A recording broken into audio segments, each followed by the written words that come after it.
ఎవరైతే ప్రస్తుతం 6వ తరగతి నుంచి ఇంటర్ వరకు చదువుతున్నారో ఆ విద్యార్థులకు ఈ స్కాలర్షిప్ అనేది వర్తిస్తుంది. అర్హత వచ్చేసి గత తరగతిలో 75% మార్కులు వచ్చి ఉండాలి. వార్షిక కుటుంబ ఆదాయం 3 లక్షలు దాటకూడదు. అలానే ఎస్సీ ఎస్టీ వారికి మరియు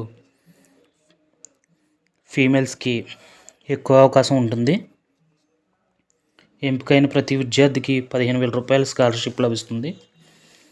కావాల్సిన డాక్యుమెంట్స్ వచ్చేసి గత అకాడమిక్ ఇయర్లో గల మార్క్ షీటు, అలానే ఆధార్ కార్డు, ప్రస్తుత ఏడాది ఎడ్యుకేషన్ ఫీజు రిసిప్టు,